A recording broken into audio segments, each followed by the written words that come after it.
Former U.S. football player Wendell Brown was recently released after serving 3 years in a Chinese prison. He was charged with allegedly assaulting someone during a bar fight.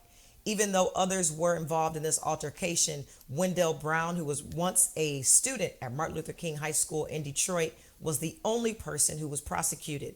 Here to give us more insight on this story is Onyx News correspondent Dr. U.A. Thompson. Dr. Thompson, he was set to serve 4 years. He served three. He's now 32 years old.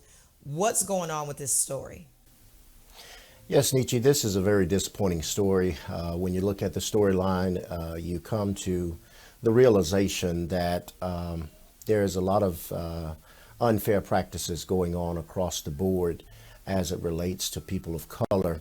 This man was in China on an assignment teaching and coaching. He was, by all practical estimations, a professional.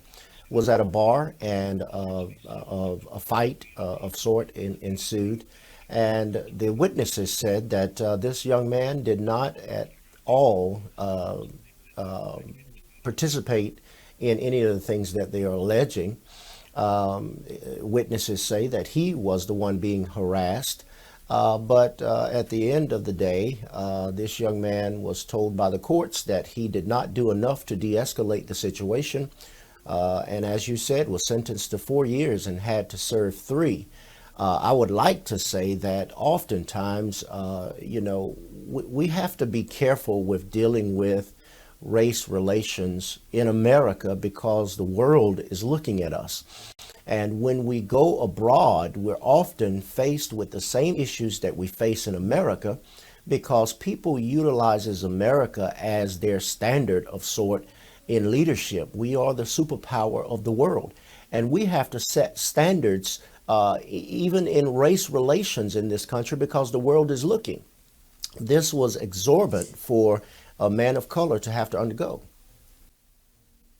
Do you think that there should have been any awareness as to maybe what the laws and regulations were in China as it pertained to having an altercation in a bar fight? Do you think that that there was that he should have done any more of that? Well, I think he was perhaps aware of the laws and customs of the Chinese government and the courts there because he had been serving on an assignment there. I'm sure he was made aware of the various customs that they held. But at the end of the day, this is exorbitant. I mean, the guy accused him of blacking his eye, I think it was. Come on, of which he says that he did not do. Where is the due process in that? And I must say, the American government should have done more to intervene in this situation. I think both the embassies here as well as in China was working on it, but they would not respond to his mother in a timely manner, as I read in the article. I think we have to be careful in America about how we treat people in general. We have to treat people of every nationality, of every ethnicity, with the same intent and respect.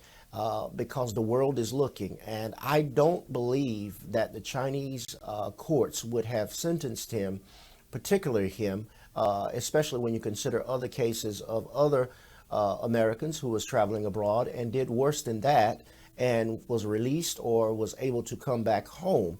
But this man had to serve Dr. Thompson, 3 years. let me ask you on this point. There are a lot of Chinese businesses in America that receive Absolutely. support from the African American community. Is there a problem with what they pour back into the community? Absolutely. There has been a long-standing disparity relative to what the Chinese give back to the black community. I do not know of any single event, or occasion where the Chinese have poured back into Black America, as you would say, for their patronage or participation in their own businesses. So I think this speaks to a larger issue. I hate to continue to bring everything back to race relations, but I do believe until we learn how to treat each other as human beings and live in commonality in this society, we will never progress to the places that we need to be and desire to be. Well, I'm glad that he's free. Wendell Brown, we're glad that you're free. Thank you, Absolutely. Dr. Thompson, as always, for great reporting, and we'll chat with you soon. Thank you for having me.